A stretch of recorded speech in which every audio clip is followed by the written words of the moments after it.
आपके सामने क्लास 10 की 10वीं क्लास की हिंदी काव्यखंड का पहला चैप्टर जो आपका है पद सूरदास जी द्वारा रचित उसको पढ़ा गया। आप लोगों को ध्यान से सुनना है और समझना है। इस पद में उद्धव संवाद के बारे में कुछ बताया गया है।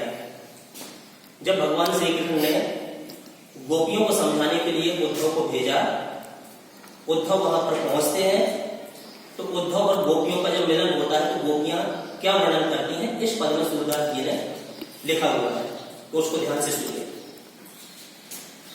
सूरदास जी कहते हैं कि उद्धव तुम हो अति बड़ भागी, अपरस रहत स्नेह अगाते, नाहिन मन अनुरागी, पुरेन बात रहत जल भीतर, तारस देह न तागी, ज्यों जल मान तेल की गागर, ज्यों जल मान तेल की गागर, बूंद न ताको लागी, प्रीत नदी में पाँव न बोरियो, दृष्टि न रूप परागी, सूरदास अबला हम बोरी, गुड़ चाटी ज्यों पागी। इसका अर्थ बताते हुए सूरदास जी ने लिखा हुआ है कि गोपियां उद्धव से कह रही हैं कि हे उद्धव, आप बहुत ही भाग्यशाली हो, बड़भागी हो, आपके बड़े भाग्य हैं।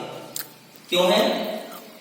क्योंकि अपरस रहत स्नेह तगात, आप भगवान श्री कृष्ण के समीप रहते हुए भी, आप भगवान श्री कृष्ण के पास में रहते हुए भी उनके प्रेम बंधन से दूर हो।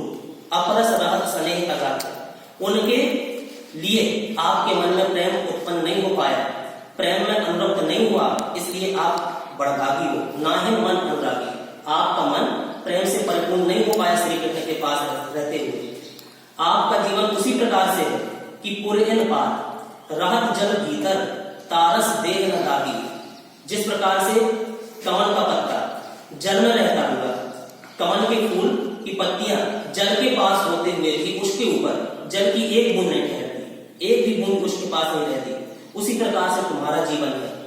तारस देह न दागी, ज्यों जल मान तेल की गागर, बूंद न ताको लागी। तुम्हारा जीवन उसी प्रकार से है कि जैसे तेल की मटकी को जल में भिगोते हैं और उस मटकी के ऊपर एक बूंद भी जल की नहीं ठहर पाती, वैसे ही तुम्हारा जीवन है। लगता है कि प्रीत नदी में पाँव न डोरी, दृष्टि न रूप परागी। गोपियां कहती हैं उद्धव से कि हे उद्धव, हमें ऐसे प्रतीत होता है कि आपने प्रेम रूपी नदी में अभी तक पैर को नहीं डुबाया है। यानी कि वास्तविकता यह है कि आज तक तुम प्रेम रूपी नदी में उतरे ही नहीं हो, इसलिए ना तो तुम क्या बताया गया, दृष्टि न रूप परागी, तुम रूप पारखी नहीं हो, भगवान के प्रेम आकर्षण में अभी तक नहीं फंस पाए हो। अंत में कहते हैं सूरदास अबला हम बोरी, गुड़ चाटी जो पागी। सूरदास जी बताते हैं कि वो गोपियां उद्धव को कहती हैं कि उद्धव, हम तो साधारण इस गांव की गोपियां हैं, भोली भाली ग्वालिनें हैं, भोली भाली ग्रामीण अबलाएं हैं।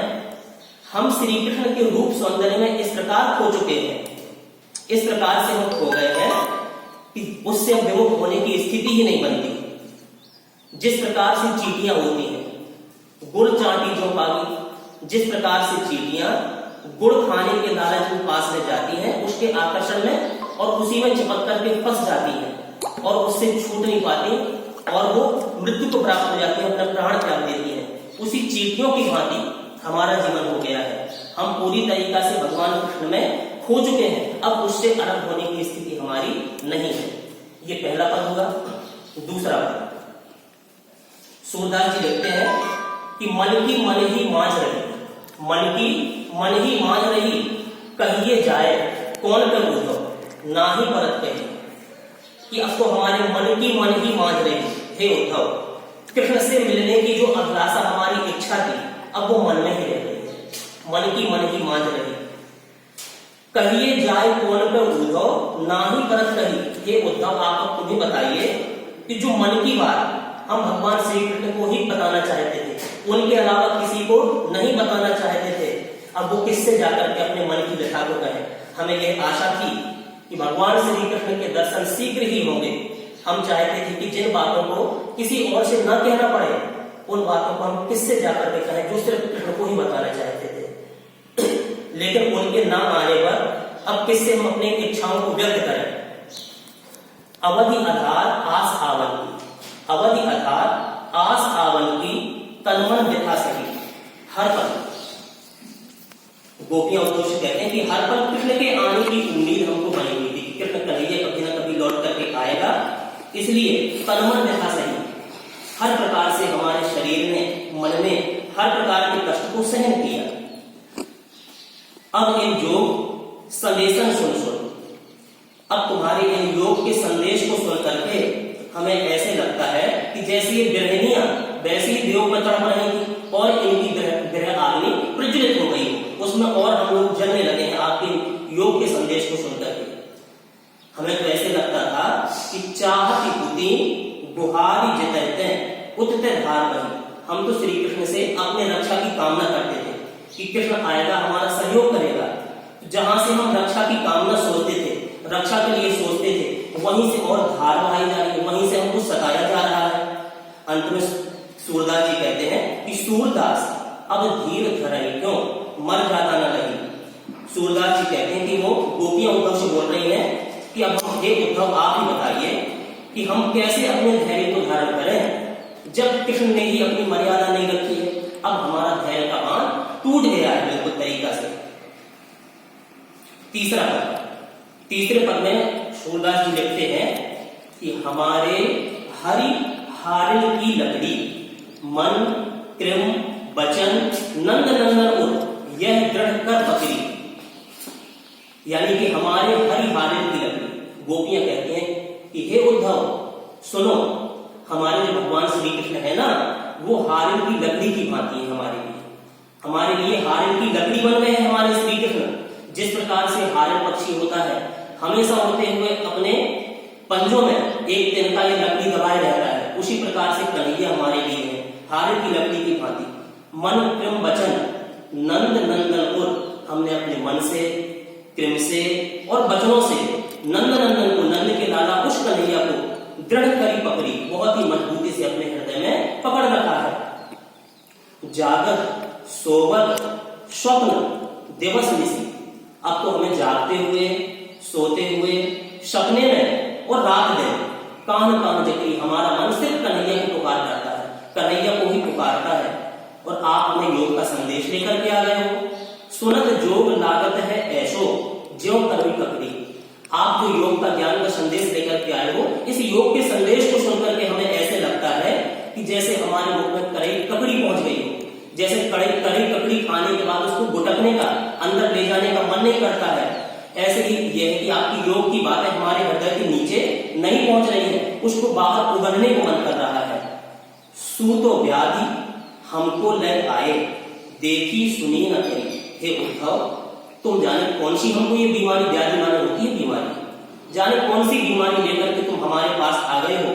अरे ऐसी बीमारी ना हमने कभी देखी है, ना सुनी है, ना करी, और ना कभी ये इसका हमें अनुभव हुआ है, ना हमें ये बीमारी कभी हुई है। यह तो सूरज नहीं है शौ। सूरदास जी कहते हैं कि वो गोपियां उद्धव से बोलती हैं कि योग का संदेश जो लाए हो, योग संदेश रूपी बीमारी जो तुम हमारे पास लाए हो, ये उनको सौंपी आप जाकर के जिनके मन चक्री मन होता है चलायमान चंचल है, जिनके मन चंचल हो चुके हैं, स्थिर मन नहीं हो चुका है, उनको ले जाकर के योग का संदेश सुनाओ जिससे उनका मन स्थिर हो जाए। हमारा तो मन भगवान श्री कृष्ण में पहले से ही स्थिर हो चुका है, हमें योग के संदेश की आवश्यकता नहीं है।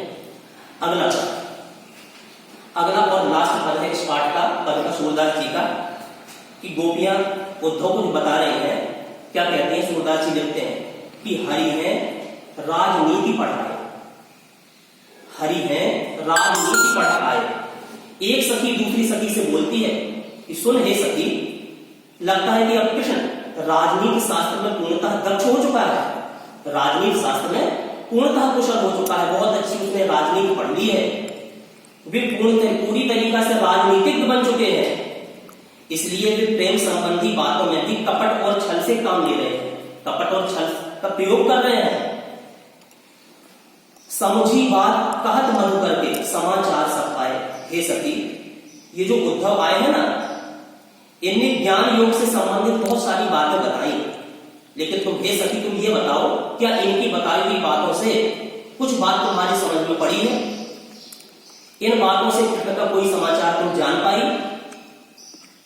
नहीं। एक अति चतुर होते पहले ही अब गुरु ग्रंथ पढ़ाए, हमारा कन्हैया तो पहले से ही बहुत चतुर था, चालाक था, जिन्होंने अब हम सबको अपने कपट युक्त प्रेम जाल में फंसा लिया और हमें तड़प कर छोड़कर के मथुरा चला गया और गुरु ग्रंथ पढ़ाने के लिए, हमें संदेशा देने के लिए उद्धव जी को यहाँ पर भेज दिया। अपनी विशाल बुद्धि एवं विवेक का परिचय देते हुए हम नारियों को योग उपासना का संदेश भेजा हुआ है। हे सखी, बड़ी बुद्धि जानी जो उनकी, योग संदेश पढ़ाए। बस इन योग संदेश को सुनकर के तो ऐसे लगता है कि जैसे कन्हैया की बुद्धि बहुत विकसित हो गई हो, बहुत ज्यादा ज्ञान उन्हें प्राप्त हो गया हो, जो योग संदेश लेकर के उद्धव जी को हमारे पास भेज दिया। उद्धव भले लोग आगे के परहित दौलत खाए। वो गोपियां उद्धव से कहती हैं कि हे उद्धव जी, भले लोग आगे के, पहले के जो लोग होते थे बहुत ही भले होते थे, उपकारी होते थे, जो परहित दौलत खाए, दूसरे का हित करने के लिए, दूसरे की भलाई करने के लिए यहां से वहां दौड़ते फिरते थे, घूमते फिरते थे दूसरे का उपकार करने के लिए। लगता है कि इन योग संदेश को सुनकर के गोपियों को ऐसे लगता है कि कन्हैया लौट करके आएगा नहीं।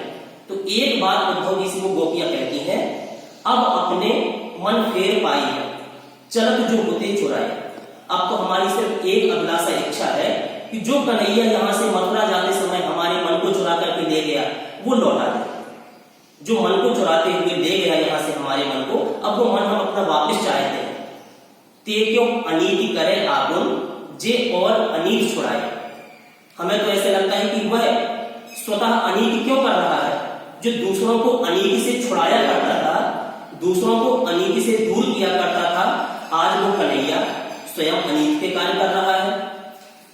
अंत में गोपियां क्या कहती हैं, राज धर्म को यह सूर, जो प्रजा न जाए सताए। हे उद्धव, हमारा कन्हैया राजा बन गया है और राजा का धर्म ये होता है, सूरदास जी कहते हैं, जो प्रजा को सताए। हम तो उनकी प्रजा है और कन्हैया हमें सता रहा है, ये राजा का धर्म नहीं है। राजा का धर्म होता है अपनी प्रजा को हर प्रकार से संतुष्ट रखना, खुश रखना। तो ये काव्य खंड का पहला पाठ सूरदास जी का, आशा है कि आप लोगों को समझ में आया होगा।